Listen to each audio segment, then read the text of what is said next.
Buenos días y que el Señor les bendiga a todos. Voy a estar hablando de las personas dentro de la iglesia que pecan deliberadamente. Voy rapidito a la palabra del Señor en Hebreos 10, versículo 26 en adelante. Porque si continuamos pecando voluntariamente después de haber recibido el conocimiento de la verdad, ya no queda más sacrificio por los pecados, sino una horrenda expectación de juicio y un fuego airado que está a punto de consumir a los adversarios. Y podemos ver que dice la palabra, porque si continuamos pecando voluntariamente, pero es más específico, dice después de haber recibido el conocimiento de la verdad. O sea que está hablando de personas dentro de la iglesia, de personas que tienen conocimiento de lo que es la palabra del Señor y de personas, ¿verdad?, que se les fue entregado ese conocimiento por parte de Dios, ¿verdad? Y dice que estas personas continúan pecando voluntariamente, o sea que no se despojaron del viejo hombre y continúan haciendo esos pecados que hacían mientras estaban en el mundo.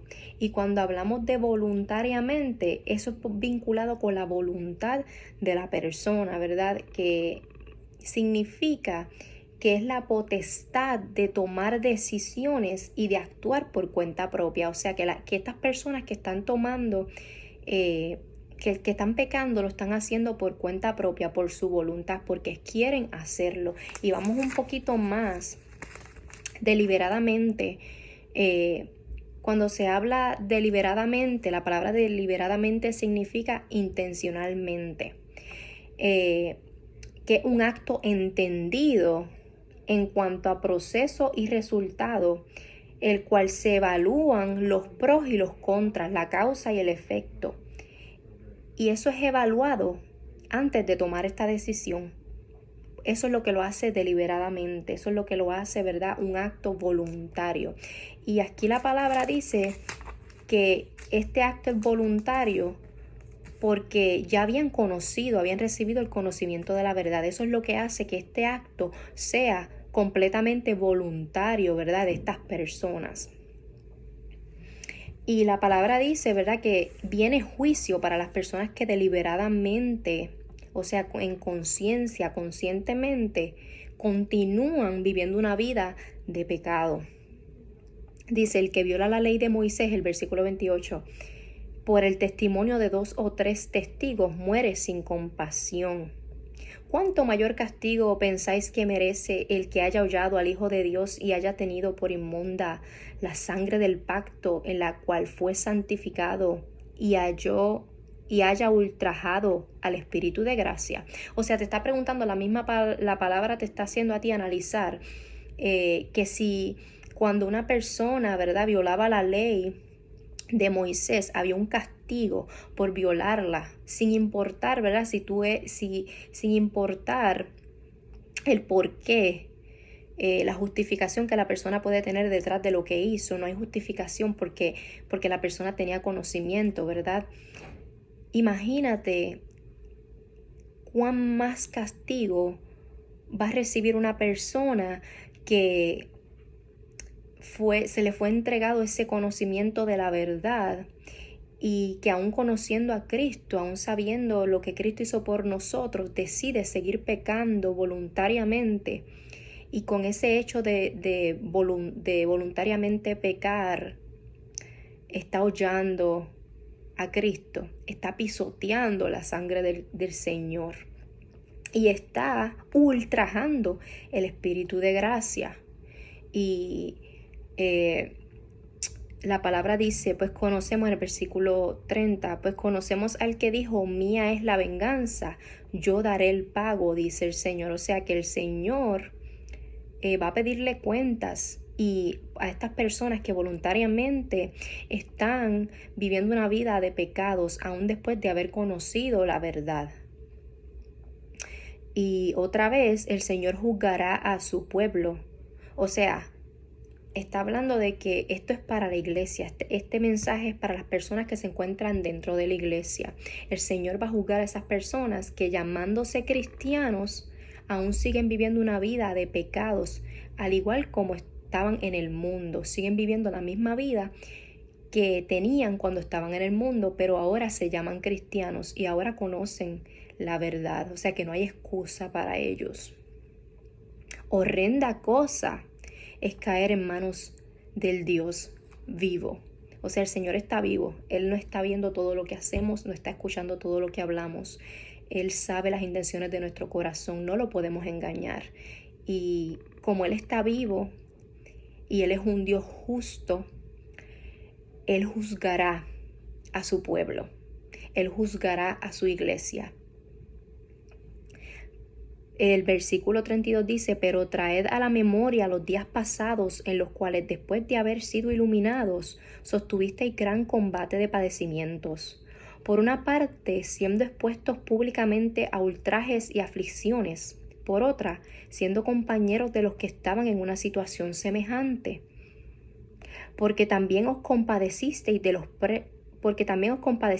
presos y sufristeis con gozo del despojo de vuestros bienes, sabiendo que tenéis para vosotros una mejor y perdurable posesión en los cielos. No perdáis vuestra confianza, que tiene gran galardón. Versículo 36. Porque tenéis necesidad de paciencia, para que, habiendo hecho la voluntad de Dios, obtengáis la promesa. O sea que solamente las personas que hacen la voluntad del Señor, que siguen la palabra de Dios, van a obtener la promesa. Y ya mismito le voy a explicar un poquito más para que no se alarmen. Porque aún un poquito, y el que ha de venir vendrá y no tardará. Mas el justo vivirá por fe. Y si retrocede, mi alma no se complace en él. Pero nosotros no somos de los que retroceden para destrucción, sino de los que tienen fe para preservación del alma. O sea que podemos ver que cuando dice pero nosotros, es excluyendo un grupo. Es como si estuviera señalando un grupo en específico, como si esta palabra que habla de lo que es la advertencia a los que continúan pecando deliberadamente, está hablando de un grupo de personas en específico. No está hablando de un cristiano verdadero, sino de un falso cristiano, de una persona que se hace llamar cristiana, pero no es cristiano. ¿Y cómo lo sabemos? Porque sabemos que deliberadamente continúa viviendo una vida de pecados. Por eso dice, pero nosotros no somos de los que retroceden para destrucción. Cuando dice, pero nosotros no somos, está hablando de otras personas que no son lo que se hacen llamar, y voy ya mismo, ¿verdad?, a otros versículos, a otros libros de la Biblia, sino de los que tienen fe para preservación del alma. O sea que el verdadero cristiano tiene fe, que esa fe es un don del Señor, ¿verdad?, que Dios te la entregó, es un regalo de Dios, no proviene de nosotros, viene del Señor, y eso preservará nuestra alma. Gloria a Dios. Va a segunda de Pedro, capítulo 2, versículo 4 en adelante. Dice: porque si Dios no perdonó a los ángeles que pecaron, sino que arrojándolos al infierno los entregó a prisiones de oscuridad para ser reservados hasta el juicio, y si no perdonó al mundo antiguo, sino que guardó a Noé, pregonero de justicia, con otras 7 personas, trayendo el diluvio sobre un mundo de impíos.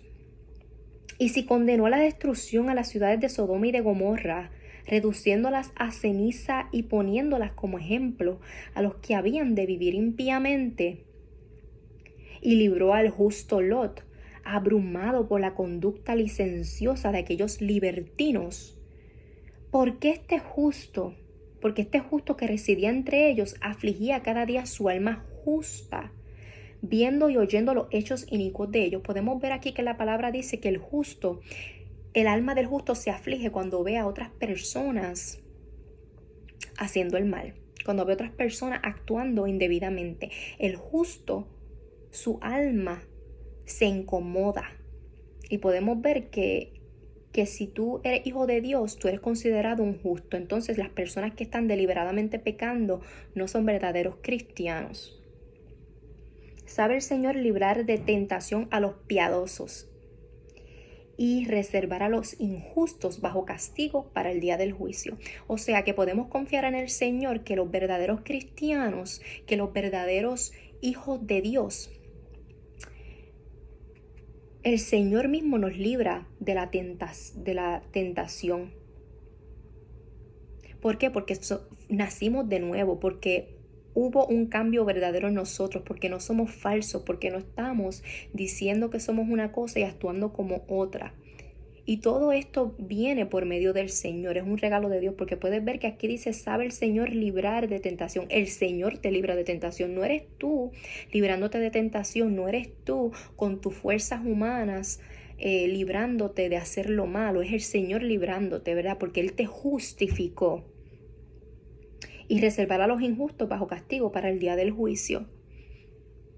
Y especialmente aquellos que siguiendo la carne andan en concupiscencia e inmundicia y desprecian el señorío. Atrevidos y contumaces, no temen decir mal de las potestades superiores, mientras que los ángeles que son mayores en fuerza y en poder no pronuncian juicio de maldición contra ellas delante del Señor. Pero estos hablando mal de cosas que no entienden, como animales irracionales nacidos para presa y destrucción, perecerán en su propia perdición, recibiendo el galardón de su injusticia, ya que tienen por delicia el gozar del placer efímero. Estos son inmundicias y manchas, quienes aún mientras comen con vosotros se recrean en sus errores. Podemos ver que las personas que se satisfacen haciendo lo malo, aunque vivan entre nosotros, aunque estén como nosotros, no son de nosotros, ¿verdad? Porque estas personas se alimentan de hacer el mal. Eso a ellos les gratifica, les produce un agrado. Tienen los ojos llenos de adulterio, no se sacian de pecar, seducen a las almas inconstantes, tienen el corazón habituado a la codicia y son hijos de maldición. Aquí está la clave. Estas personas que yo he estado leyendo, ¿verdad? Que hacen lo malo, que pecan deliberadamente, son hijos de maldición, no son salvos, no son hijos de Dios. Porque los hijos de Dios, nosotros no somos hijos de maldición, nosotros ya fuimos justificados por medio de Cristo. Han dejado el camino recto y se han extraviado siguiendo el camino de Balaam, hijo de Beor, el cual amó el pago de la iniquidad. O sea que son personas que conociendo la verdad aún prefieren, ¿verdad?, ir por el camino de la iniquidad y seguir haciendo lo malo. O sea, lo hacen deliberadamente. Ellos saben lo que están haciendo. Y fue reprendido por su transgresión, pues una muda bestia de carga, hablando con voz de hombre, refrenó la locura del profeta. Estos son fuentes sin agua y brumas empujadas por la tormenta, para los cuales la más densa oscuridad está reservada para siempre. O sea, podemos ver que son personas que están dentro de nosotros, pero no dan fruto. Son personas que dicen ser, pero no son. Son personas que hablan la palabra, que hasta la predican, pero no la viven. Ahí es que se reconoce quién es verdadero y quién no es verdadero. Y esto no es para demostrarle a Dios, porque Dios escogió. A Dios nosotros no le tenemos que demostrar quién es verdadero o no. Estas cosas pasan para que nosotros, que no lo sabemos todo, podamos identificar quién es de Dios y quién no es de Dios, para no ser engañados. Por eso es que esta palabra, ¿verdad?, fue dejada para que nosotros entendamos que aunque hay personas que están alrededor de nosotros y profesan ser de nosotros, no lo son. Versículo 18 dice, pues pronunciando palabras arrogantes y vanas, seducen con concupiscencias de la carne y sensualidad a los que acaban de escapar de los que viven en error. O sea que son personas que no solamente hacen el mal, sino que buscan que las demás personas hagan el mal con ellos, que los acompañen a hacer el mal. Y mediante sus palabras, ¿verdad? Arrogantes, podemos ver que hay arrogancia en sus palabras y podemos ver que siempre están hablando de cosas carnales. Quieren que los demás participen en sus errores. Les prometen libertad y son ellos mismos esclavos de corrupción, porque el que es vencido por alguno queda hecho esclavo del que lo venció. Y aquí está hablando un poquito más. Estas personas que prometen y que te dicen que tú puedes hacer lo que te da la gana cuando estás en el evangelio, ¿verdad? Cuando estás siguiendo al Señor, te dicen, ¿sabes qué? Tú puedes hacer lo que te da la gana porque ya Cristo murió por ti, tú puedes seguir pecando, tú puedes seguir la misma vida de antes, no hay un cambio, no importa, todo es permitido. Esas personas que te prometen eso no son verdaderos hijos de Dios, porque sabemos que el Hijo de Dios es temeroso, es respetuoso y hay unos frutos en él. Y no son frutos malos como estas personas, y estas personas, ¿verdad? Podemos ver que quieren que los demás los sigan. Ellos predican errores, son personas que predican la palabra, pero llevan errores en lo que predican. Porque si después de haber escapado de las contaminaciones del mundo, por el conocimiento del Señor y Salvador Jesucristo, enredándose otra vez en ellas, son vencidos, su postrer estado viene a ser peor que el primero. Y podemos ver que son personas que sí, que en un principio tú los viste caminar, ¿verdad? En el camino del Señor, tú los viste predicar y tú los viste vivir una vida, ¿verdad?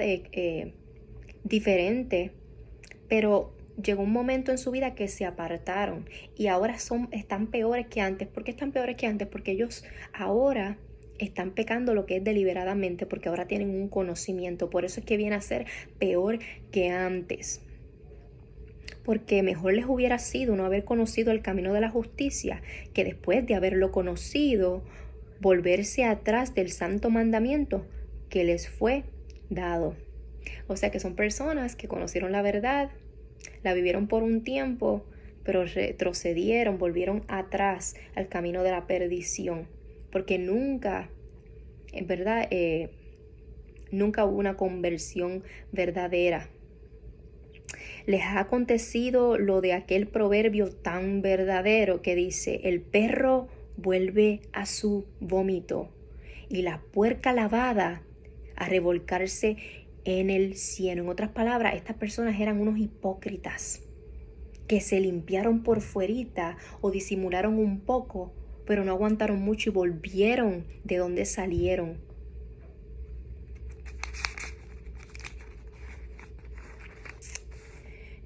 Ahora en Primera de Juan, capítulo 2, versículo 19 en adelante, dice, salieron de nosotros, pero no eran de nosotros. ¿Por qué? Y te dice el por qué. Porque si hubiesen sido de nosotros, habrían permanecido con nosotros. Pero salieron para que se manifestase que no todos son de nosotros. ¿Cómo sabemos que una persona es un cristiano verdadero? ¿Cómo sabemos que esta persona es salva? Aquí te lo dice la palabra, permaneciendo. La persona que permanece hasta el fin, esa es la verdaderamente salva. Y no es porque tú te salves por tus obras. La persona que es salva, permanece salva. Aquí lo dice la palabra. La persona que tú dices, oh, ese es salvo y perdió la salvación y se fue para el mundo. No fue que perdió la salvación. Es que nunca fue salvo. Estaba con nosotros, escondido.